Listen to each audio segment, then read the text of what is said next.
ระธาตุเด่นพระรอดขลังลำไยดังกระเทียมดี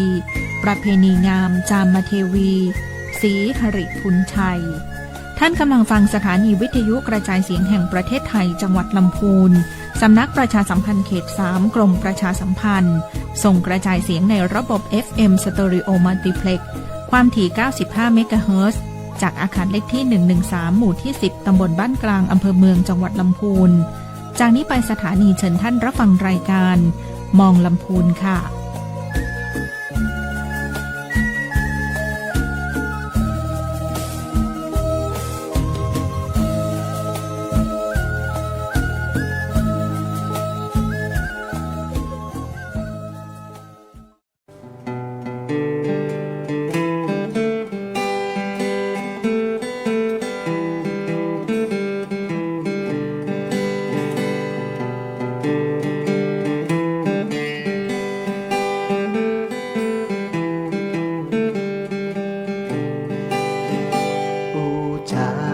ภาษาพี่น้อ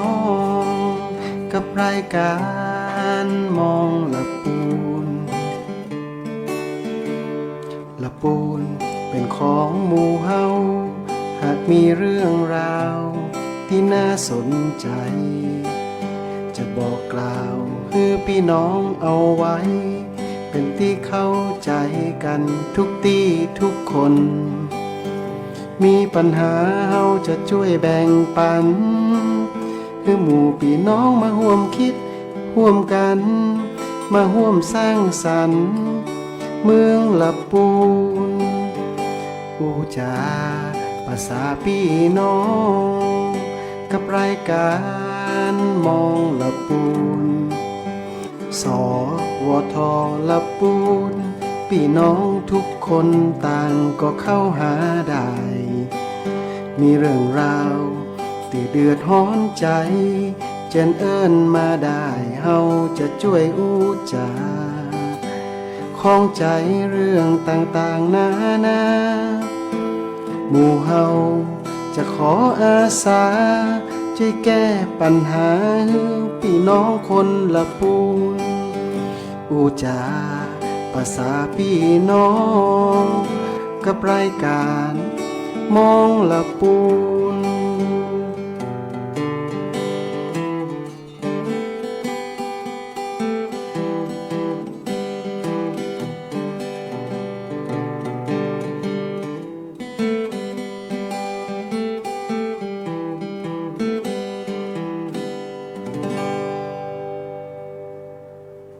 ตอนรับเข้าสู่รายการมองละปูนนะครับวันนี้มาปะกันนะครับต่างคืนวิทยุ FM 95 เมกะเฮิรตซ์สถานีวิทยุกระจายเสียงแห่งประเทศไทยจังหวัดละปูนกวาสวทละปูนนะครับ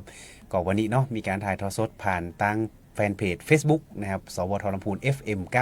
95ใครที่เข้ามาแล้วก็กดไลค์กดแชร์นะครับกดคอมเมนต์กดติดตามกันด้วยนะครับก็สามารถพิมพ์เข้ามาบอกว่าตอนนี้นะครับรับชมรายการอยู่นะครับวันนี้ได้รับเกียรติจากท่านรองเบญจวรรณมีเผือกนะท่านรองผู้ว่าราชการจังหวัดลำพูนขออนุญาตเป็นภาษาไทยกลางนะครับท่านรองครับค่ะยินดีค่ะเพราะว่าท่านรองเนี่ยเป็นคนใต้นะครับเป็นคนใต้เพื่อให้ง่ายต่อการสื่อสารในวันนี้นะครับวันนี้เนี่ยมีหลายประเด็นนะครับเพราะว่าช่วงนี้เนี่ยนอกเหนือจากประเด็นในเรื่องของสถานการณ์พลังงานสถานการณ์หมอกควันในพื้นที่จังหวัดลำพูนอีกอย่างหนึ่งก็คือมีในเรื่องของการท่องเที่ยวที่ช่วงนี้เนี่ยอาจจะไม่ค่อยได้มีการโหมกระหน่ำในเรื่องของการประชาสัมพันธ์เพราะว่าเดี๋ยวช่วงเดือนเมษายนนะท่านรองก็จะมีกิจกรรมเยอะแยะความจริงเริ่มตั้งแต่ช่วง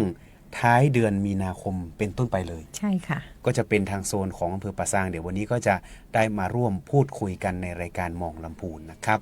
อะไรก็ตามช่วงนี้นะครับก็จะเป็นช่วงที่หมอกควันนะท่านรองครับ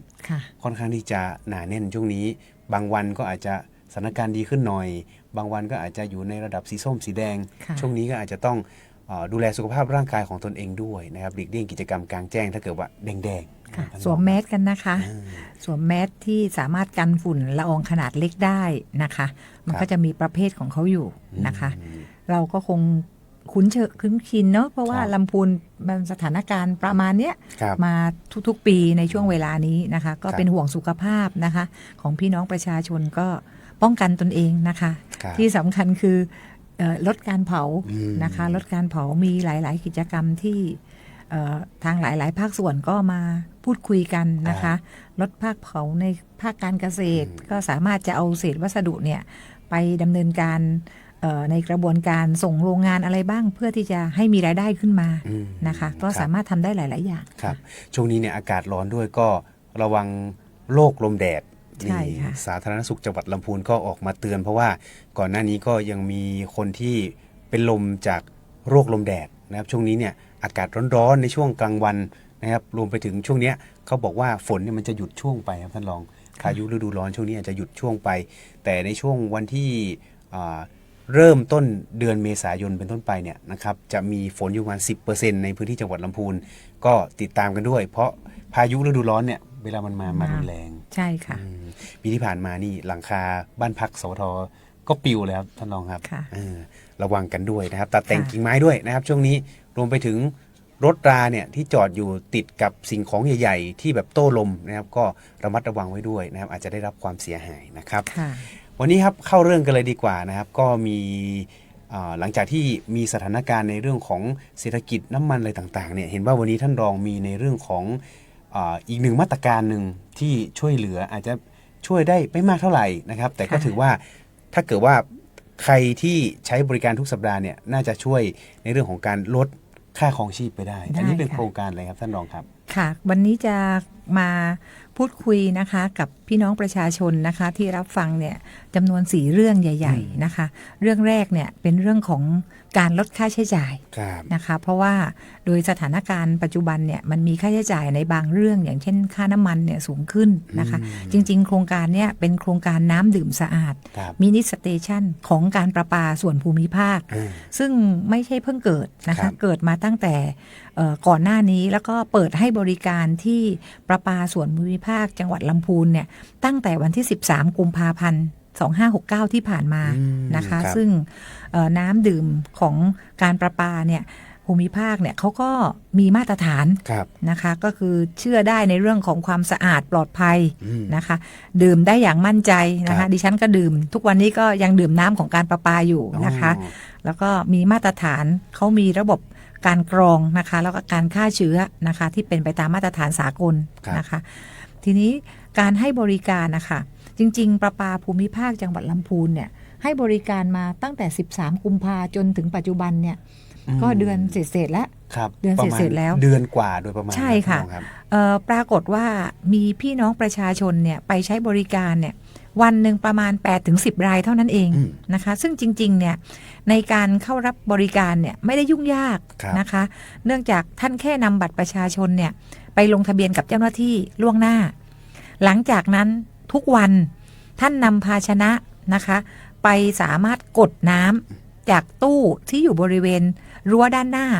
นะคะของอาคาร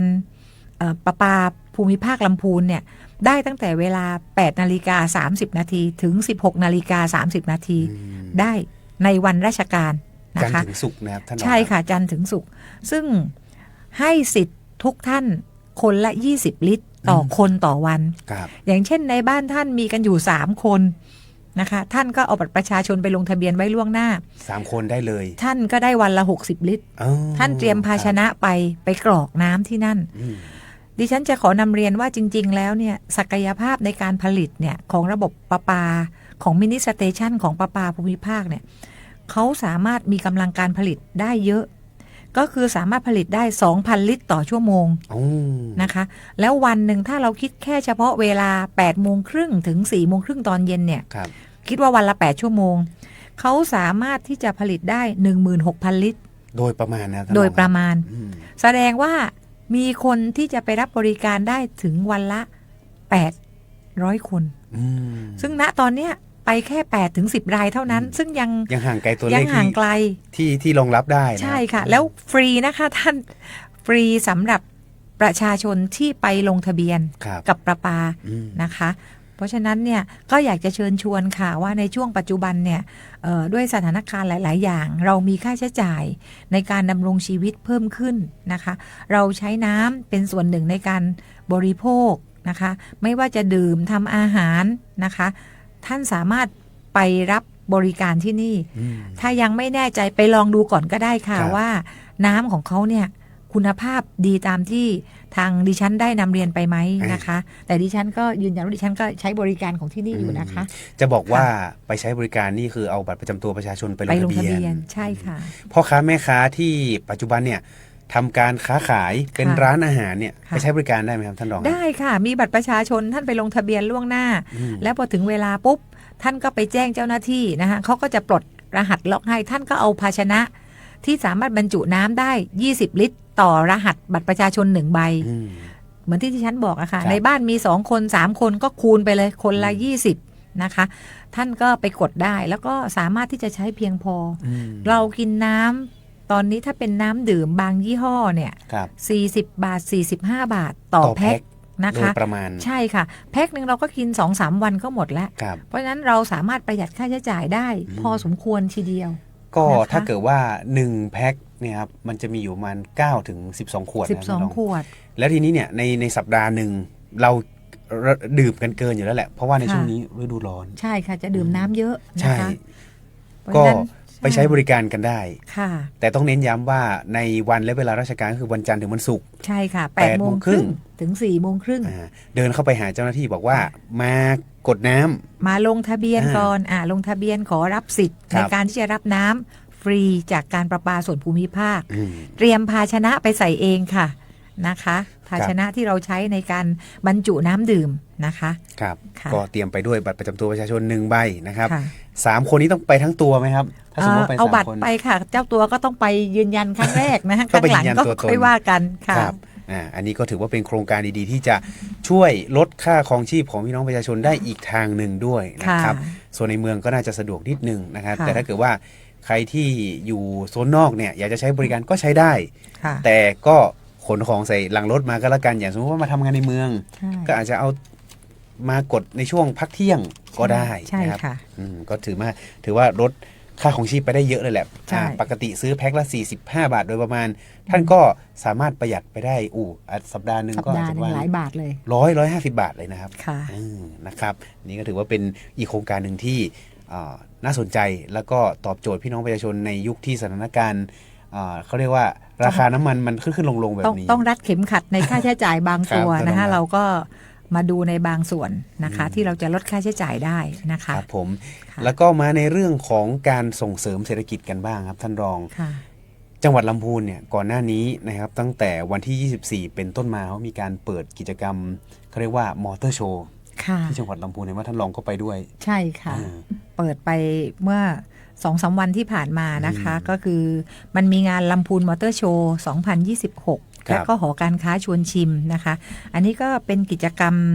ที่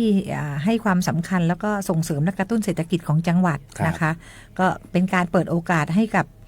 ผู้ประกอบการนะคะในภาคของธุรกิจยานยนต์ ผู้ประกอบการร้านอาหารนะคะรวมถึงผู้ประกอบการท้องถิ่นนะคะ ได้นำสินค้าและบริการนะคะ มาโชว์มาให้จับจองกันนะคะทำให้สร้างโอกาสทางการค้าภายในจังหวัดนะคะ แล้วก็กระตุ้นเรื่องของการจับจ่ายใช้สอย กิจกรรมตัวนี้ค่ะจะเป็นส่วนสำคัญนะคะในการขับเคลื่อนเศรษฐกิจของจังหวัดลำพูนค่ะ ครับ ให้มีความเข้มแข็งแล้วก็เติบโตอย่างยั่งยืนนะคะ ครับ ก็มีหน่วยงานที่เกี่ยวข้องบริษัทห้างร้านนะคะที่มาให้เปิดให้จองรถ อืม นะคะ จัดที่ห้างแจ่มฟ้าช้อปปิ้งมอลล์นะ ครั คะ บ ซึ่งจัดตั้งแต่วันที่ 24 ที่ผ่านมา วันนี้วันที่ 30 แล้ว วันสุดท้าย วันสุดท้ายแล้ว อืม แต่ก็ยังมีเวลาอยู่นะคะ ครับ ท่านรับฟังท่านไปเยี่ยมชมงานได้ มีแบรนด์รถนะคะ มีรถไฟฟ้าร ร ถไฟฟ้าทั้งรถยนต์ รถมอเตอร์ไซค์ ครับ มากกว่า 15 แบรนด์ อืม นะคะที่มาเปิดให้รับจอง ทราบว่าตั้งแต่วันแรกมาจนถึงวันเนี้ยไม่ต่ำกว่า100 คันแล้ว โอ้ ที่มียอดจองนะคะ อืม ทั้งนั้นมันจะทำให้เกิดกระแสการหมุนเวียนของภาวะเศรษฐกิจของจังหวัดเรา อันนี้เรื่องของการเปิดให้จองรถนะ ครั คะ บ ซึ่งโปรโมชั่นของทุกๆแบรนด์เนี่ยใช้คำว่าชนกันกับมอเตอร์โชว์ที่กรุงเทพ อืม เพราะฉะนั้นเราไม่ต้องไปที่กรุงเทพเลยค่ะ ทางหอการค้า นำงานมอเตอร์โชว์แบบมินิ อื มาให้คนลำพูนแล้วก็จังหวัดใกล้เคียงเนี่ยสามารถที่จะจับจองเป็นเจ้าของได้นะคะ ในราคาเดียวกันโปรโมชั่นเดียวกัน ครับ นะคะ ของกรุงเทพมหานครเนี่ยเขาจัดใหญ่เคยไปมาครั้งหนึงครับต้องซื้อตั๋วเข้านะครับแต่ ค่ะ ของเรานี่ดูฟรีนะครับ ค่ะใช่ค่ะ ก็จัดในตัวอาคารของ ห้างแจ่มฟ้าช้อปปิ้งมอล ครับ ล์แล้วก็ด้านข้างนะคะ เพราะว่าแบรนด์หลายแบรนด์เข้าไปอยู่ในห้างได้ไม่หมด รถขนาด นะคะ ใหญ่ แต่วันนี้เนี่ยก็จะมีวันนี้ผมเห็นวันนี้ไปทานข้าวกลางวันนะครับท่านรองครับที่แจ่มฟ้าก็มี ค่ะ หลายแบรนด์ทั้งแบรนด์ญี่ปุ่น แบรนด์รถไฟฟ้าจีนก็มี ค่ะ ที่เป็นเขาเรียกว่า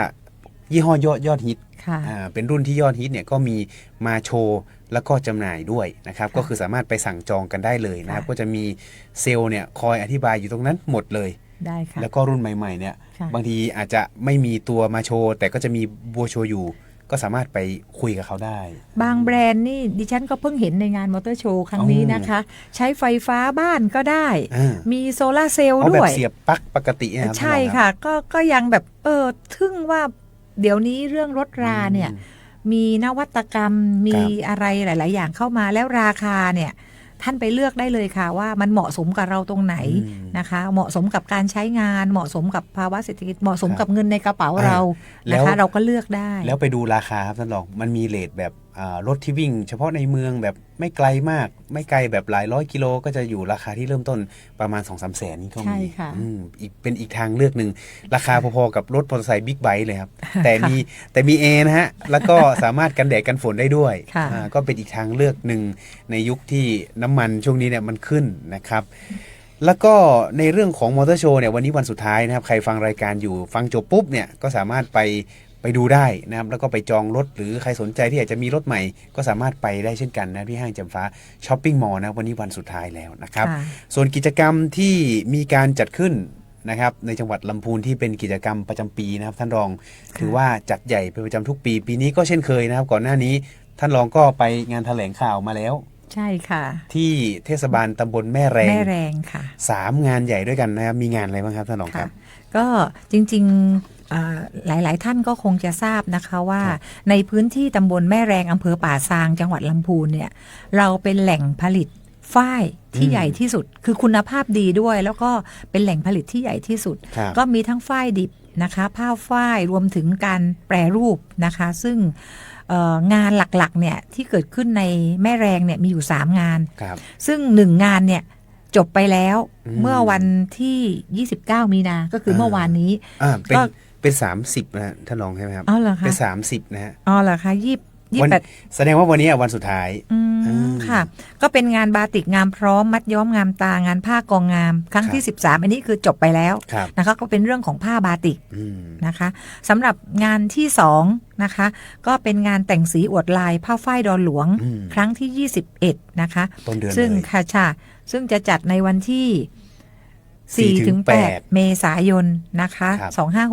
2569นะบ้านดอนหลวงนะคะ หมู่ 7 ตำบลแม่แรงนะคะ เพราะฉะนั้นเนี่ยในกิจกรรมเนี่ยปีนี้ทางอบจ ครับ นะคะมารับเป็นเจ้าภาพในการจัดนะ เห็ คะ นเห็นท่านนายกเฮงก็บอกว่า ค่ะ ปีนี้จัดใหญ่จัดเต็มนี่เห็นว่ามีบางช่วงไปดูการขึ้นงานด้วย ค่ะ นะครับ ก็น่าจะเปิดกันในอีกวัน2 วันนี้นะ ครั คะ บ ก็เชิญชวนนะคะพี่น้องนะคะผู้ที่หลงรักในผ้าฝ้ายนะคะ ก็มาเยี่ยมชมกันให้กำลังใจมาเลือกซื้อนะคะ ซึ่งเป็นราคาที่ไม่ผ่านพ่อค้าคนกลางก็คือมาซื้อกับผู้ผลิตโดยตรงนะคะที่สำคัญคืองานผ้าฝ้ายของดอนหลวงเนี่ยไม่ใช่เป็นแค่ผ้าฝ้ายที่เราเห็นกันโดยทั่วไป ถ่ายทอดถึงเป็นวิถีชีวิตอัตลักษณ์นะคะที่ถ่ายทอดจากรุ่นสู่รุ่น ครับ นะคะ ซึ่งเราก็จะเห็นรูปแบบที่อาจจะไม่เหมือนผ้าฝ้ายที่จังหวัดอื่น อ่า ๆนะคะ ก็นอกจากนี้ก็จะมีไม่ใช่แค่ผ้าฝ้ายจะเป็นพวกผลิตภัณฑ์ กระเป๋า ใช่ค่ะ นี่ ที่ ครับ แปรรูปกันมา มีหมวกด้วย ใช่หมวกเบาะนั่งอะไรเงี้ยผลิตภัณฑ์ที่ทำมาจากฝ้ายอะค่ะ ก็จะมีขายในงานนี้ บางท่านอยากจะเปลี่ยนผ้าปูโต๊ะ เปลี่ยนผ้าม่าน อืม ผ้ารองจานผ้าบนโต๊ะอาหารมีหมด ครับ นะคะ ก็มาเลือกซื้อเลือกชมเลือกช้อปปิ้งกัน ส่วนเวทีกลาง ครับ ก็มีศิลปินมีกิจกรรมบนเวทีนะคะ ที่จะมาดำเนินการ ในช่วงงานดังกล่าวนะคะ มีแฟชั่นผ้าทอพื้นเมืองนะคะ แล้วก็มีการใช้คำว่าแอวกาดปื้นเฮือนเยือนถิ่นทอฝ้ายเดี๋ยวดิฉันจะอ่านผิดนะคะ ต้องให้ทางคนทางเหนือเป็นคนพูด ท่านลองเข้าใจไหมครับแอวกาดปื้นเฮือนนี่ก็เหมือนไปเที่ยวชมตลาดไหมตลาดปื้นเฮือนเนี่ยเฮือนก็คือบ้านนะครับถ้าภาคใต้เขาจะเรียกเรือนไปเรือนประมาณนั้นไปเยี่ยมเรือนใช่ไปเยี่ยมเรือนแต่ภาคเหนือเนี่ยเขาจะเป็นแอวเฮือนก็คือบ้านคนเหนือเมื่อก่อนนะครับท่านรองครับข้างบนเนี่ยเขาก็จะเป็นบ้านไม้เป็นชั้นที่2ชั้นล่างเนี่ยจะเป็นโถงถ้าเป็นอดีตเลยเนี่ยเขาก็จะเลี้ยงวัวผูกวัวไว้กับใต้ถุนบ้านอะไรอย่างนี้ครับข้างล่างก็จะปล่อยเป็นที่โล่งแต่ในปัจจุบันเนี่ยเขาไม่ค่อยมีการเลี้ยงวัวเลี้ยงสัตว์ที่บ้านกันแล้วเขาก็จะเปลี่ยนถ้าเป็นชุมชนที่เนี้ยเขาก็จะเปลี่ยนมาเป็นช่วงงานต่างๆเนี่ยเขาก็จะเอาผ้าที่ผลิตแต่ละปีแล้วจะเอามาลดราคาเนี่ยเขาก็จะเอามาจัดพื้นบ้านของเขาก็คือใต้ถุนบ้านเลยก็จะมีสินค้าที่เขาผลิตในแต่ละบ้านเนี่ยก็จะเอามาวางไว้หรือบางบ้านเขาไม่มีใต้ถุนบ้านเขาก็จะเอามาแจมกันครับท่านว่าท่านรองเขาก็จะเอามาแจมกันเป็นร้านของคนนี้เป็นญาติของคนนี้ก็เอามาแจมกันนี่ครับก็จะมีขายแบบหลายรูปแบบแล้วก็ท่านรองยังไม่ได้น่าจะยังไม่ได้ไปสัมผัสเดี๋ยวปีนี้ต้องไปลองนะครับปีนี้ต้องไปจะบอกว่านอกเหนือจากผ้าที่เป็นแบบใส่ทำงานได้แล้วเนี่ยยังมีผ้าฝ้ายแบบแฟชั่นที่ใส่แล้วแบบเท่แบบสไตล์วัยรุ่นนี่เลยก็มีนะครับท่านรองครับคือทางอบจเนี่ยวันก่อนก็ได้ไปแถลงข่าวกับท่านนะคะกับท่านนายกแล้วก็ทางทีมของพื้นที่นะคะเขาก็เจตนาดีก็คือต้องการที่จะให้ผลิตภัณฑ์ของชุมชนนะคะเป็นที่รู้จักโดยแพร่หลายนะคะที่สำคัญคือในพื้นที่เนี่ยเขาใช้คำว่าเพิ่มมูลค่าจากที่แต่เดิมอาจจะเป็นการตัดผ้าขายในราคาที่ตลาดอาจจะไม่ได้ต้องการก็เลยจะลำบากปัจจุบันก็มีการปรับเปลี่ยนมีเอาดีไซเนอร์เข้ามาปรับโน่นนี่นั่นนะคะเป็นการกระตุ้นการความภาคภูมิใจของชุมชนก็คือรุ่นพ่อรุ่นแม่ส่งต่อมาถึงรุ่นลูกก็ส่งต่อมาถึงรุ่นหลานนะคะเพราะตอนนี้น่าจะหลายเจนแล้ว นะคะหลายเจนร้านค้าที่ตั้งอยู่ตรงนั้นนะคะแล้วก็ที่สำคัญคือเรามีกิจกรรมที่จะพูดในเรื่องของทักษะดิจิทัลเพราะว่าปัจจุบันเนี่ยการค้าการขายเนี่ยมันมีออนไลน์อะไรเข้ามาเกี่ยวข้องนะคะเพราะฉะนั้นผู้ประกอบการที่อยู่ในพื้นที่ดอนหลวงเนี่ยก็ต้องปรับตัวนะคะถ้าเราจะมานั่งขายอยู่หน้าร้านเนี่ยอย่างเดียวคงไม่ไหวแต่ว่าในช่วงเวลาดังกล่าวเนี่ยเปิดหน้าร้านนะคะท่าน walk in เข้ามาเนี่ยเชื่อเลยค่ะว่าจะได้ผ้าในราคาที่ถูกและคุณภาพดีนะคะท่านเคยไปที่จตุจักรที่กรุงเทพไหมครับถ้าเกิดว่าเห็นลวดลายที่คล้ายๆกับที่บ้านดอนหลวงนั่นแหละครับมาจากที่นี่ คือในช่วงที่เป็นราคาโปรโมชั่นแบบนี้ครับท่านก็จะมีประชาชนที่เป็นพ่อค้าแม่ค้าจากภาคอื่นๆเนี่ยเขาก็จะเอารถมาเลยแล้วก็เหมาเป็นยกโหลไปเพราะว่าเขาจะได้ในราคาที่ดีกว่าแล้วก็ไปขายได้กำไรที่ดีกว่าเพราะฉะนั้นแล้วใครที่อยู่ต่างจังหวัดนะครับก็เป็นโอกาสดีๆสำหรับใครที่จะเหมาเสื้อผ้าพื้นเมืองผ้าฝ้ายนะครับผ้าทอต่างๆเนี่ยไปจำหน่ายต่อก็สามารถทำได้เช่นกันนะครับหรือบางทีมาปุ๊บเนี่ยมาเจรจาต่อรองกับพ่อค้าแม่ค้าเขาอาจจะลดราคาให้ไปอีกนะครับก็สามารถมากันได้นะครับอันนี้จะเป็นช่วง 4-8 เมษายนนะครับที่บ้านดอนหลวงนะครับศิลปินตอนนี้เห็นว่ามีลิสต์ศิลปินที่จะมาขับกล่อมตอนเย็นเนี่ยเป็นศิลปินภาคเหนือชื่อดังทั้งนั้นเลยนะครับใครที่เลิกงานปุ๊บจะไปช่วงเย็นก็ได้นะครับมีเวิร์กช็อปให้ทำด้วยมีเวิร์กช็อปมีกิจกรรมต่างๆให้นักท่องเที่ยวที่เข้ามานะคะลืมบอกไปว่าจริงๆทองดอนหลวงเนี่ยเป็นเรื่องของวิถีชีวิตชาวยองนะคะชาวยองถ้าภาษาเดียวกับดีเจถ้าคนทางเหนือก็จะรู้เลยว่าภาษาวัฒนธรรมอาหารการกินจะไม่เหมือนกับคนเมืองนะคะก็จะมีของเขาอยู่เพราะฉะนั้นหลายๆท่านอยากสัมผัสนะคะมาที่นี่เลยค่ะดั้งเดิมแน่นอนดั้งเดิมแน่นอนเป็นเขาเรียกว่าเป็นต้นกำเนิดของไทยองมาดูศิลปะวัฒนธรรมการฟ้อนการรำนะคะดนตรีพื้นบ้านนะคะดนตรีพื้นเมืองนะคะมาดูกันแล้วก็จะมีเรื่องของแลนด์มาร์คที่จะนำเสนอในเรื่องราวของดอกฝ้ายนะคะแล้วก็ที่สำคัญคือแลนด์มาร์คน้องขันโต๊กที่เป็นตัวเด่นตัวชูโรงของทางอบจ.ในการขับเคลื่อนกิจกรรมต่างๆนี่น้องขันโต๊กนี่เรามีป้ายโฆษณาของทางอบจ.ที่เขาออกรายการเขาบอกว่า ถ้าเจอร้านที่มีป้ายน้องขันโต๊กอยู่เนี่ยสแกนรับคอยแล้วก็เอาไปลุ้นรางวัลแล้วก็เอาไปเป็นส่วนลดอะไรได้เลย ได้ค่ะ ในงานนี้เนี่ยเชื่อว่าน่าจะหลายร้านนะครับที่จะสามารถเก็บแต้มคอยของน้องขันโต๊กได้นะครับก็ไปก็ได้ แล้วอีกงานหนึ่งครับท่านรองครับเป็นงานผ้าฝ้ายหนองเงือก ใช่ค่ะ อั อั น น นี้ นี้ก็เป็นงานที่ต่อก่อนช่วงคาบเกี่ยวสงกรานต์ค่ะ สืบสารตำนานฝ้ายงามหนองเงือกนะคะ ซึ่งก็จัดที่บริเวณหน้าวัดหนองเงือกนะคะเขาก็มีวัตถุประสงค์ก็เพื่อเผยแพร่วิถีชีวิตวัฒนธรรมท้องถิ่นนะคะของคนหนองเงือกนะคะ และที่สำคัญคือที่ดิฉันนำเรียนไปอะค่ะเป็นการประชาสัมพันธ์ผ้าฝ้ายทอมือ ครับ ของอำเภอป่าซางนะคะเปิดโอกาสให้ผู้ประกอบการประชาชนในพื้นที่ได้มีโอกาสเอาสินค้านะคะมาแสดงแล้วก็ขายให้กับนักท่องเที่ยวในราคามิตรภาพนะคะอันนี้ก็เจ้าภาพหลักก็จะเป็นเทศบาลตำบลแม่แรงนะคะก็จะเป็นผู้รับผิดชอบ ซึ่งในงานเนี่ยก็จะมีการจำหน่ายผลิตภัณฑ์จากผ้าฝ้ายทอมือนะคะซึ่งเป็นสินค้าคุณภาพดีมีมาตรฐานนะคะรูปแบบเนี่ยสวยงามน่าใช้สอยในราคาย่อมเยาดิฉันย้ำอีกแล้วราคาย่อมเยา ย่อมเยาวจริงครับ ค่ะ บางทีเนี่ย3 ตัวร้อยท่านอาจจะไปเจอในงานก็ได้ ใช่ค่ะแล้วก็มีอาหารนะคะอาหารปรุงสดราคาไม่แพง ครับ จากผลิตภัณฑ์จากผลผลิตที่เกิดจากชุมชนนะคะแล้วก็มีการสาธิตถ่ายทอดภูมิปัญญาท้องถิ่นของชาวล้านนาแล้วก็ชาวยองนะคะรวมถึงมีการแสดงของเด็กน้อยเด็กนักเรียนในพื้นที่นะคะที่จะมาถ่ายทอดหรือรักษาในเรื่องของวัฒนธรรมล้านนานะคะที่เราต้องการจะให้เด็กๆในชุมชนเนี่ยเขารู้ว่าเขามาจากไหนนะคะเพื่อเขาจะได้ไม่ลืมความเป็นรากเหง้าของความเป็นชาวยองหรือชาวล้านนาของเรานะคะอันนี้เราก็ต้องช่วยกันที่จะให้เด็กๆซึมซับนะคะครับผมก็ติดตามรายละเอียดได้นะครับที่แฟนเพจ Facebook ของอบจ.ลำพูนก็ได้นะครับหรือ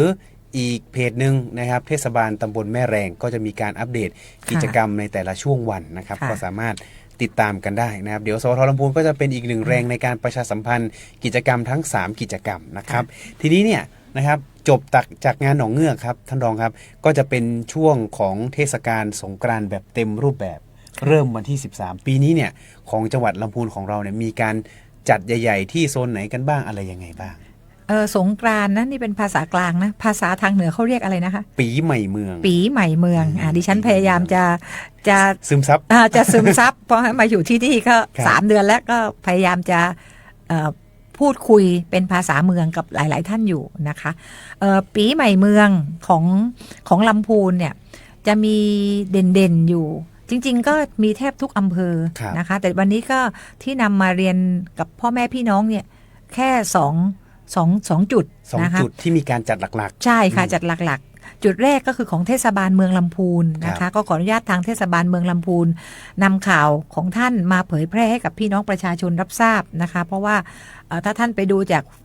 Facebook เพจต่างๆคนมากันอย่างล้นหลามนะคะก็ต้องการจะมาสื่อสารให้กับพ่อแม่พี่น้องหรือประชาชนนักท่องเที่ยวนะคะมาเที่ยวลำพูนกันงานปีใหม่เมืองของเทศบาลเมืองลำพูนเนี่ยหลายวันมากหลายวันมากประกอบด้วย4โครงการใหญ่นะคะโครงการแรกเนี่ยในโครงการใหญ่เนี่ยก็คือโครงการประเพณีตัดน้ำทิพย์และอัญเชิญน้ำทิพย์จากดอยขะม้อนะคะอันนี้จะจัดในวันที่11เมษายน69นะคะซึ่งมีน้ำทิพย์จากทั้งหมดเนี่ยจากดอยเนี่ยมาทั้งหมดเนี่ย5 แห่งมาจากวัดดอยขะม้อวัดพระธาตุผาหนามวัดบ้านปางวัดพระบาทห้วยต้มและวัดพระบาทตากผ้าซึ่งจะนำน้ำทิพย์จากทั้ง5แหล่งเนี่ยมารวมกันในสลุงหลวงนะคะแล้วก็สลุงหลวงใครที่ดูบน Facebook นะใช่ที่จะบรรจุน้ำในการส่งพระพุทธรูปสำคัญในประเพณีสงกรานต์นะคะอันนี้ก็จะดำเนินการในวันที่11เมษายนนะคะก็มีวัตถุประสงค์เพื่อให้มีการสืบสานในเรื่องของประเพณีและภูมิปัญญาท้องถิ่นให้คงอยู่สืบไปนะคะโดยขบวนแห่เพื่อเป็นการอัญเชิญน้ำทิพย์เนี่ยจะเริ่มจากจวนผู้ว่าการจังหวัดนะคะไปถนนอินทรยงยศสิ้นสุดที่ศูนย์ท่องเที่ยวบริเวณท่าขามนะคะอันนี้ของวันที่อัญเชิญน้ำสงนะครับซึ่งน้ำตัวเนี้ยจะเอาไปใช้ในขบวนแห่สงกรานต์ในวันที่13เมษายนนะคะแล้วก็ เห็นว่าตรงนี้เองเนี่ยก็จะมีช่วงต่อจากนั้นก็คือส่งน้ำพระธาตุแต่จะเป็น ใช่ กิจกรรมหลังของสงกรานต์ไปอีกนะครับ ค่ะ แต่ในช่วงสงกรานต์เนี่ยวันที่อันนี้ของวันที่11ใช่ไหมครับ ค่ะ ท่านรอง อันนี้กิจกรรมแรกในวันที่ อ่า 11 ต่อด้วยวันที่ 12 เลยค่ะ ครับ วันที่ 12 เป็นโครงการทำบุญสืบชะตาเมือง4มุมเมืองลำพูน อืม นะคะ ซึ่ง4มุมเมืองเนี่ยประกอบด้วยตรงประตูท่าขาม ประตูช้างศรีประตูมหาวันและประตูลี้นะ4ประตูนะคะ ครับ จัดขึ้นในวันที่ 12 เมษายนนะคะ เชื่อกันว่าเป็นการสืบสารชะตาเมืองลำพูนนะคะ เป็นการต่ออายุ เชียงให ห ม่ รือ ก็ ต่อ ทำ ชีวิต ท่านรอง ของบ้านเมือง เชียงใหม่ก็ทำเหมือนกัน ค่ะ เดี๋ยวเขาจะ ทาง มี ล้านนาไหมคะ ใช่ครับ ทาง ทาง ล้า ล้าน น นา นา จะทำแบบนี้ แล้วเดี๋ยวมันจะมี นะคะ วันหนึ่งที่ผู้ว่าลำพูนกับผู้ว่าเชียงใหม่เขาจะไปเจอกันที่ตรงต้นยางครับ อ๋อ จุดเชื่อมต่อของ เขตแดน เขตแดน ค่ะ ตรงนั้นเดี๋ยวเขาก็จะมีทำบุญตรงนั้นอีกที่หนึ่ง ค่ะ อ่า ก็ในช่วงที่4ประตูที่ดิฉันนำเรียนไปเนี่ยก็จะมีท่านผู้ว่าราชการจังหวัด ท่านรองผู้ว่าราชการจังหวัด ท่านหัวหน้าศาลเราก็จะแบ่งกันมาเป็นประธานในการทำพิธีสืบชะตานะคะ บริเวณทั้ง4ประตูนะคะ นอกจากนี้จะมีการปล่อยพันธุ์ปลาลงไปในแม่น้ำสายหลักและก็คูเมืองนะคะ ครับ รวมถึงพันธุ์ปลาที่ได้รับมาปล่อยเนี่ยก็ได้รับการสนับสนุนมาจากทางประมงทางกระทรวงเกษตรและสหกรณ์นะคะ ซึ่งปีหนึ่งก็ 4-5 หมื่นตัว โอ้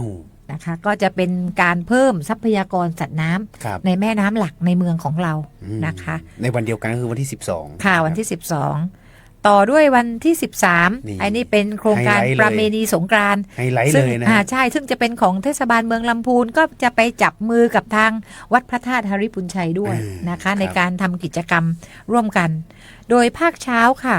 ทางเทศบาลเมืองลำพูนเขาก็จะจัดกิจกรรม สาธิตการทำอาหารพื้นเมืองจำนวน 5 อย่าง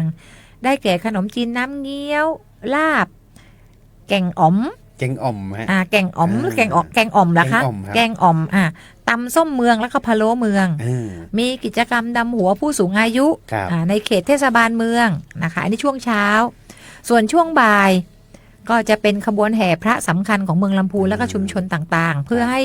ประชาชนหรือนักท่องเที่ยวเนี่ยได้ร่วมกันส่งน้ำพระพุทธรูปสำคัญนะคะ เพื่อเป็นสิริมงคลแก่ตนเองและก็ครอบครัว ครับ ที่สำคัญคือเป็นการส่งเสริมการท่องเที่ยวของจังหวัดลำพูนนะคะ ทราบว่ามีกิจกรรมทางของวัดพระธาตุหริพุนชัย ใช่ ด้วย ครับ อย่างของวันที่13เนี่ยขบวนจะเริ่มที่เดิมนะครับท่านรองครับ ใช่ค่ะ ที่โรงเรียนจักรคำแล้วก็ยาวมาจบที่วัดพระธาตุหริพุนชัยเหมือนเดิม ปีนี้ใครที่อยากจะร่วมกิจกรรมก็เตรียมน้ำขมิ้นส้มปล่อยนี่ทุกปีเขาก็จะมาร่วมส่งน้ำพระกันตลอดเส้นกลางเมืองที่หน้าจวนผู้ว่าครับท่านรองก็จะคึกคักตลอดทั้งสายเลยในวันที่13นะครับ ค่ะ ขณะเดียวกันของวัดพระธาตุหริพุนชัยที่ท่านรองบอกว่าเขาจัดร่วมกับเทศบาลก็จะมีการจัดตั้งแต่วันที่12จนถึง16ก็จะเป็นการเปิดโอกาสให้ขนทรายเข้าวัด ค่ะ ไปปักตุงปีใหม่เมืองนี่ก็สามารถไปได้ หรือไปทำบุญปีใหม่เมืองตาลขานข้าวอะไรต่าง ดีใจมากเลยค่ะ ว่าปีนี้ดิฉันได้มีโอกาส เพราะว่าก่อน ครับ หน้านี้คือเราเห็นแต่ในภาพข่าวทางทีวี ครับ เนอะ อืม แล้วก็การเดินทางก็ค่อนข้างจะลำบากรถ ครับ รา ปีนี้อยู่ในเมืองนี้เลย ๆอืม เดี๋ยวจะได้ไปร่วมกิจกรรมครบเลย ครบจบนี่เลยครับ นะคะ แล้วก็วันที่16เนี่ยก็จะมี ใช่ การดำหัวครูบาสังฆะนะครับ ค่ะ ก็จะเป็นการดำหัวพระชั้นผู้ใหญ่ ค่ะ ที่จะมารวมกันที่วัดพระธาตุหริพุนชัยก็จะจัดไปพร้อมกับเทศบาลเมืองลำพูนวันนั้น ใช่ เอง ค่ะ เนี่ยก็สามารถมาร่วมกิจกรรมกันได้นะครับถือ ค่ะ ว่าเป็นการสูมาก็คือเหมือนรดน้ำดำหัวขอพรผู้ใหญ่แล้วก็ ค่ะ ให้ขอขมาลาโทษกันอะไรเงี้ยครับท่านรอง เป็น ครับ การแสดงออกถึงความกตัญญูกตเวที แล้วก็ลำลึกถึงพระคุณครูบาอาจารย์นะคะ ที่ท่านแต่ละองค์เนี่ยมีคุณูปการต่อพระพุทธศาสนา แล้วก็ชุมชนในจังหวัดลำพูนนะ ครั คะ บ อันนี้ก็เป็นกิจกรรมสำคัญ 4 กิจกรรมที่ทางเทศบาลเมืองลำพูนเนี่ยได้จะดำเนินการในช่วงเทศกาลปีใหม่เมือง ครั นะ บ คะ ผมปีนี้เนี่ยต้องไปลุ้นกันนะครับว่าเทศบาลเขาจะมีการจัดเขาบอกว่าสมัยแต่ก่อนเนี่ยตอนผมเป็นเด็กๆนี่เขาเทศบาลเมืองเขาจะจัดใหญ่ท่านนายกเนี่ยเขาจะจัดใหญ่ทุกปีก็จะมีแบบดนตรีพื้นเมืองจัดเป็นจุดๆเขาเรียกว่าชาโดเมืองก็จะเป็นการบรรเลงเพลง เป็นเพลงบรรเลงแบบล้านนาเนี่ยครับ ค่ะ ก็จะเล่นกันมาตลอดสาย เดินไปไหนไม่เหงา ก็ไม่เหงา แล้ว ทุกคนก็จะ แล้วก็เปียกด้วย เปียกด้วย ค่ะ มาสนุกสนานกัน อ่าน นะคะ เปียกทั้งเมืองนะครับวันนั้น ค่ะ เดี๋ยวสักประมาณช่วงต้นเดือนนะครับเทศบาลก็น่าจะเริ่มไปติดตั้งที่เป็นจุดก๊อกน้ำจุดบริการ ให้บริการ ให้เติม กับทุก น้ำ ท่าน อ่าน นะคะ ที่เข้ามาในพื้นที่ ครับ ของเทศบาลเมืองเรานะคะ นะครับ ค่ะ ก็เดี๋ยวเตรียมตัวนะครับ ปีนี้หวังว่าจะคึกคักนะครับถึงแม้ว่าสถานการณ์น้ำมันเนี่ยแต่ความจริงเนี่ยในเมืองลำพูนมันก็ไม่ได้ห่างจากตัว เดินได้ถึงค่ะ เออ วัดชม คื วั อ ด หาที่จอดรถฝั่ง แล้วก็ เวียงยองก็ได้ เดินเอา แล้วก็เดินเอาก็ได้ ค่ะ ก็ไม่ต้องนั่งรถหลังกระบะเลยนะวันที่13เนี่ยก็คือเดิ เดิ น นเอาค่ะ เดินเล่นตลอดสายได้เลยตั้งแต่ ค่ะ โรงเรียนจากคำยาวมาจนถึงที่หน้าวัดพระธาตุหริพุนชัยนะครับ เดี๋ยววันใกล้ๆเนี่ยเดี๋ยวสวทลำพูนจะได้ประชาสัมพันธ์อีกครั้งหนึ่งว่าจุดไหนเป็นยังไงรายละเอียด ค่ะ เป็นยังไงเดี๋ยวจะได้บอกกล่าวกันอีกครั้งหนึ่ง ค่ะ ก็แล้วกันนะครับ ส่วนอีกโซนหนึ่งนะครับ ค่ะ วันที่ 14เนี่ยส่วนใหญ่คนลำพูนจะไปเล่นที่เชียงใหม่ครับท่านรอง อ๋อค่ะ แล้ววันที่ 15เนี่ยมันจะเป็นวันสุดท้ายของสงกรานต์ที่จังหวัดลำพูน อ๋อค่ะ ทุกคนก็จะกลับมาเล่นกันที่จังหวัดลำพูนที่อำเภอป่าซางครับท่านรอง ค่ะอำเภอป่าซางเนี่ยจัดใหญ่จัดเต็ม ครับ ทุกปีนะคะ ดิฉันก็เห็นในภาพ ปีนี้ได้มีโอกาสเดี๋ยวต้องไปร่วมกิจกรรมกับเขาแน่นอน ครับ เขาใช้คำว่าเย็นทั่วล่ามหาสงกรานต์ป่าซาง อืม นะคะ ปีใหม่เมืองแต่งฝ้ายม่วนใจป่าซางนะคะ อันนี้ก็ นี่คือภาพ จะ กิ จั จ ด กรรมปีที่ผ่านมานะ อ๋ ค อ รับ ค่ะ ก็จะจัดในวันที่ 15 เมษายนนะคะ 2569 ณ บริเวณถนนเส้น 106 และก็ที่ว่าการอำเภอป่าซางนะ ครั คะ บ ก็เริ่มในเวลา 14 นาฬิกาเป็นต้นไปนะคะ ซึ่งกิจกรรมก็จะหลากหลายนะคะ ไปชมการประกวดขบวนแห่สงกรานต์การประกวดนางสาวสงกรานต์อำเภอป่าซางเนี่ยมีชื่อในเรื่องของสาวงามนะคะดิฉันก็ เมื่ เม อ ม ก่อน โมรี่มา เมื่อก่อนมีนางสาวไทยครับ ค่ะ อืม เป็นคนป่าซาง เป็นคน นะ ป่า คะ ซาง สาวสวยนะ ครั คะ บ นอกจากนี้ก็มีการประกวดรำวงย้อนยุค การประกวดแข่งขันกลองหลวงนะคะ แล้วก็ชมวงแห่ประยุกต์ล้านนา การแสดงศิลปะวัฒนธรรมต่างๆ มีอุโมงค์น้ำให้เราไปเล่นกันนะคะ แล้วก็ไปแอวกาดก็คือไปชมตลาดกันนะคะ แล้วก็จะมีศิลปินต่างๆ มาขับกล่อมบรรเลงนะคะ ก็มาสนุกสนานกันในช่วงของเทศกาลสงกรานต์ที่ป่าซางนะคะ ครับผมก็ต้องบอกไว้ก่อนนะครับถนนเส้น 106 ในวันที่ 15เนี่ยประชาสัมพันธ์ล่วงหน้าก่อนท่านนายอำเภอไปเลยก็แล้วกันเพราะว่าวันดังกล่าวเนี่ยตรงจุดนั้นเนี่ยจะมีการปิดนะครับตั้งแต่หัวขบวนนะครับตรงจุดถ้าเอาง่ายๆถ้าเกิดว่าสมมุติว่าท่านมาถึงแยกที่ท่านจะแยกไปทางจอมทองหรือไปทางบ้านห้องลีเส้นนั้นเนี่ยถ้าไม่จำเป็นในวันที่ 15 ท่านไม่ต้องเลี้ยวเข้ามา น่าจะปิดถนนตั้งแต่ก่อน เที่ยงแล้วค่ะ นะ คำว่าปิดถนนคือไม่ได้ไปปิดนะคะ แต่มันโดนปิดโดยจำนวนประชาชนที่เข้ามาในพื้นที่ ครับ รวมถึงรถราต่างๆ เพราะฉะนั้นท่านไหนมีความประสงค์ จะมาเล่นน้ำสงกรานต์มาปีใหม่เมืองที่ป่าซางเตรียมตัวเนิ่นๆ แล้วก็เข้าไปในพื้นที่ไวๆนะคะ เดี๋ยวพอถึงเวลาดิฉันบอกไปว่าบ่าย2เริ่ม 14 นาฬิกาเริ่ม ครับ ปรากฏท่านมาเที่ยงรถท่านอาจจะเข้าไปลำบากแล้ว เพราะว่าประชาชนจะรอวันนะคะ รอวัน ใช่ ที่จะมาเล่นน้ำสงกรานต์กันในช่วงดังกล่าวบริเวณถนนเส้น 106 ใช่แล้ว นะคะ นะครับเขาก็จะเดินกันมาตลอดสายเดินลงมาทางใต้ขึ้นไปทางเหนือเดินมาทางใต้ขึ้นไปทางเหนือ ก็จะวนกันอยู่อย่างเงี้ยครับกิจกรรมเขาจะเริ่มตั้งแต่ช่วงเช้า ค่ะ แต่เขาน่าจะปิดประมาณเที่ยงปีที่ผ่านมาปิดประมาณเที่ยงครับท่านรอง ค่ะ แต่ถ้าเกิดว่าใครที่จำเป็นมีไปทำธุระถนนบริเวณดังกล่าวจริงเนี่ยก็จะมีเส้นอ้อม หลีก นะครับ เลี่ยง หลีกเลี่ยง อ่า จะเป็นเส้นเรียบกับน้ำกวงไม่ใช่น้ำกวงน้ำทาที่หลังกาดป่าซางเส้นนั้นเนี่ยก็จะสามารถสัญจรได้ แต่เพียงแค่ว่า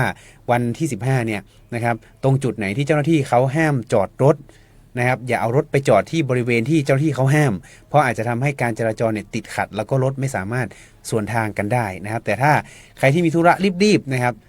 อย่างวันที่ 15เนี่ยชาวลำพูนจะรู้กันอยู่แล้วเพราะว่าจะมีการ ค่ะ จัดกิจกรรมที่อำเภอป่าซางแล้วเขาก็จะเลี่ยงครับท่านรองครับก็จะมาทางเส้นผ่านหน้าอบจลำพูนเลย แล้วก็เข้ามายังตัวเมืองแบบนั้นก็ได้นะครับก็ ค่ะ สามารถหลีกเลี่ยงกันได้ในวันดังกล่าวนะครับกิจกรรมมีตั้งแต่บ่าย2จนถึงช่วงค่ำคืนเลย เนี่ยค่ะขบวนแห่ก็จะสวยงาม จะทำให้เราเห็นถึงขนบธรรมเนียมประเพณีหรือวัฒนธรรมที่ ครับ เป็นชาวล้านนานะคะ สาวงามต่างๆ ก็จะออกมาโชว์ตัวกันในวันดังกล่าวด้วย นี่ เพราะเดี๋ยวต้องมาประกวดกัน ผ้ามัด นะคะ ย้อมผ้าบาติกเขาก็จะ ใช่ ใส่ ค่ะ กัน มา นะ มากันหมดเลยค่ะ ครับ นะคะ เตรียมตัวนะคะ เตรียมตัวเตรียมร่างกายเตรียมขาเตรียมน่องของท่านให้ดี เตรียมรองเท้าที่ใส่แล้วสามารถเล่นน้ำได้ยาว ระวังรองเท้ากินขานะครับ ๆ ใช่ค่ะ จะมีรองเท้าที่แบบบางทีเราอาจจะเป็นรองเท้าที่แบบสวมปุ๊บแล้วบางทีมันลื่น อาจจะกินขาแล้วออกไม่ได้ ถึงขั้นที่จะต้องเรียกนะครับ169กันเลยทีเดียวที่ ถือว่าเป็นวิกฤตในช่วงสงกรานต์ของพี่น้องประชาชนเพราะฉะนั้นในวันดังกล่าวเนี่ยนะครับก็เตรียมตัวให้ดีและสิ่งที่สำคัญนะครับในช่วงเทศกาลสงกรานต์เมาไม่ขับท่านรอง ใช่ค่ะ อันนี้เน้นย้ำสักนิดนึง เน้น ครับ ย้ำ ท่านรอง เลย รับ ค่ะ คืออย่างนี้ค่ะช่วงสงกรานต์เนี่ยเดี๋ยวก็จะมีมาตรการเรื่องของ7วันอันตรายนะคะ ก็คือก่อนหน้ากับช่วงเทศกาลแล้วก็ด้านหลังนะคะ ครับ ซึ่งมาตรการเนี่ยเดี๋ยวก็คงจะมีการมาประชาสัมพันธ์หรือมานำเรียนกับท่านผู้ฟังท่านผู้ชมอีกครั้งหนึ่งนะคะ เพียงแต่ว่าจะเรียนทุกท่านอย่างนี้ค่ะว่า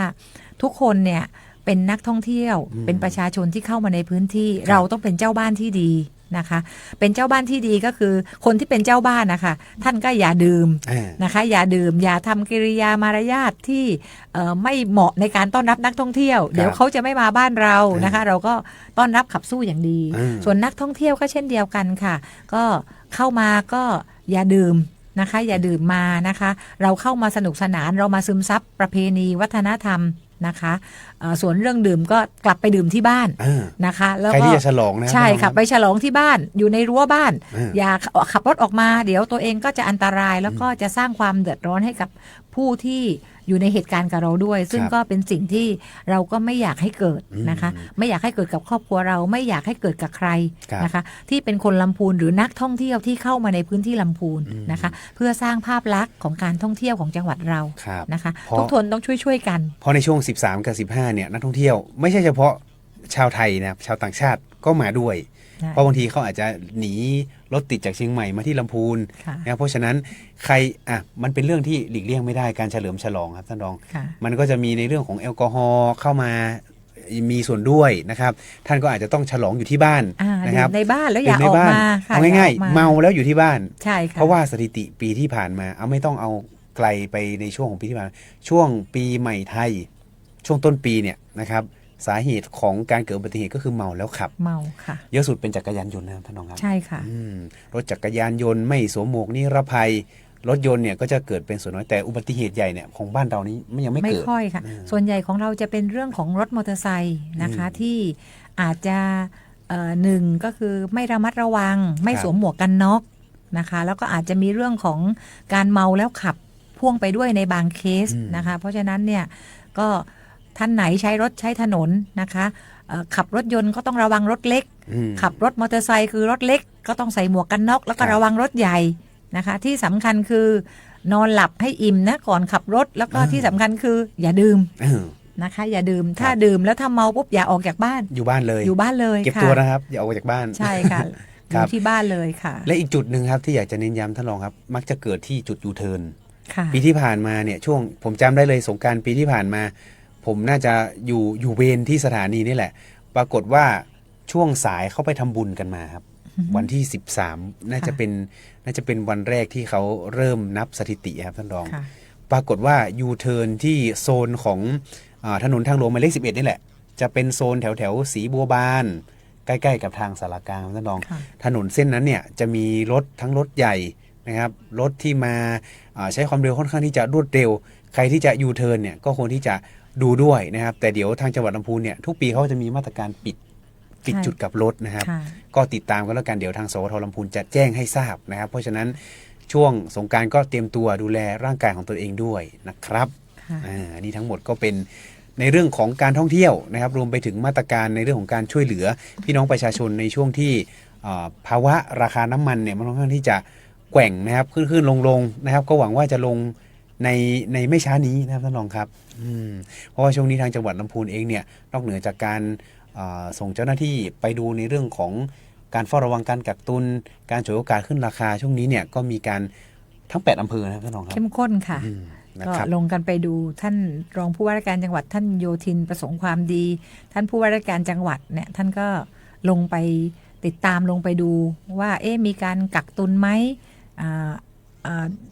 รับเข้ามาเท่าไหร่ขายทั้งหมดหรือเปล่า อันนี้ยืนยันค่ะว่า ผู้ประกอบการในจังหวัดลำพูนให้ความร่วมมือเป็นอย่างดีนะคะ เพราะฉะนั้นถ้าท่านไปที่หน้าปั๊มแล้วขึ้นป้ายว่าหมดคือหมดจริงๆ ครับ นะคะคือหมดจริงๆก็ต้องรอในรอบถัดไป ครับ ที่สำคัญก็คือท่านดูในเพจของ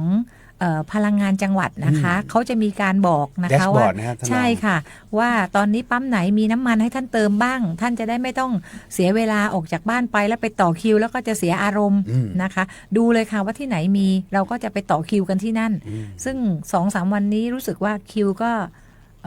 บางปั๊มก็จะหนาแน่นโดยเฉพาะดีเซลนะคะแต่ถ้าเป็นเบนซินก็ยังไม่ค่อยต่อคิวสักเท่าไหร่ค่ะ ครับเพราะฉะนั้นแล้วนะครับ ก็ปรับตัวกันนะคะ ปรับตัวประหยัดพลังงาน ค่ะ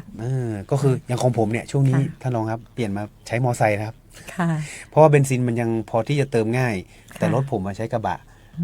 ก็ใช้ดีเซล ก็อาจจะต้องไปต่อ ค่ะ คิวนิดนึงแต่เบนซินเนี่ยง่ายมาก แล้วผมจะบอกว่าตั้งแต่เปลี่ยนมาใช้มอไซค์เนี่ยประหยัดเงินในกระเป๋าไปได้เยอะเลยนะ ต้องใส่หมวกกันน็อกด้วยนะคะ ใช่ใส่หมวกกันน็อก แล้วก็ขับรถด้วยความระมัดระวัง จะเลี้ยวไปซ้ายไปขวาดูกระจกให้ดี สี่แยกเนี่ยนะครับสำคัญและที่สำคัญขอประชาสัมพันธ์นิดนึงสี่แยกใกล้ๆกับขนส่งเนี่ยตรงจุดนี้เกิดอุบัติเหตุบ่อยแล้วบางทีเนี่ยถึงขั้นเสียชีวิตกันเลยนะครับอย่าคิดว่าตัวเองเป็นทางเอกทางโทนะครับถึงแยกให้จอดดูให้ในใจ ที่นี่มีแยกวัดใจเยอะนะ เยอะครับ แยกวัดใจ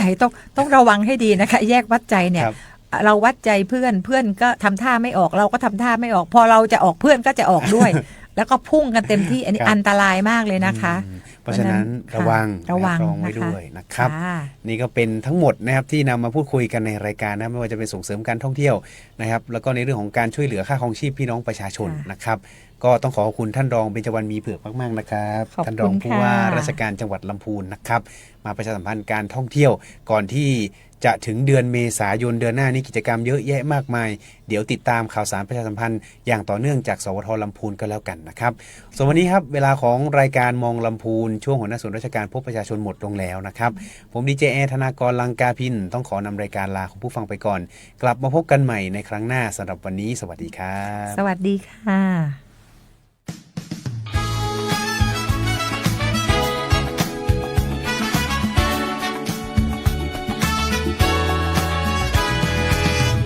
รุ่งอรุณที่ขอบฟ้า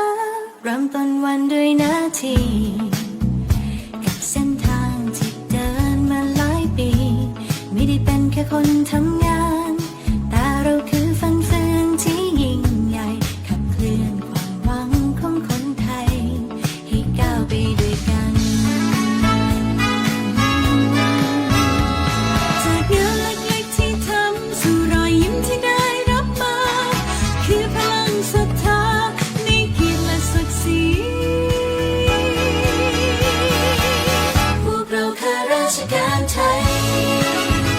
รู้หัวใจรับใช้ประชาชนด้วยความซื่อตรงจะยากเย็นเพียงใดเรายังมั่นคงสร้างสรรค์สังคมเพื่อความสุขที่ยั่งยืนตลอดไป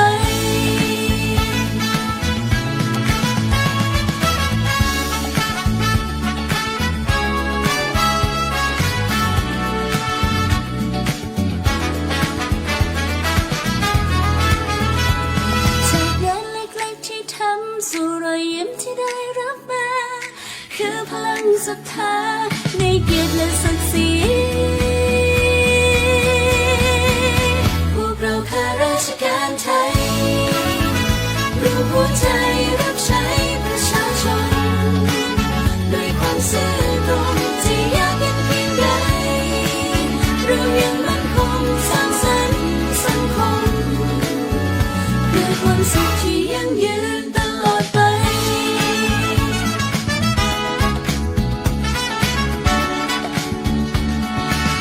พวกเราข้าราชการไทยรู้หัวใจรับใช้ประชาชนด้วยความซื่อตรงจะยากเย็นเพียงใดเรายังมั่นคงสร้างสรรค์สังคมเพื่อความสุขที่ยั่งยืน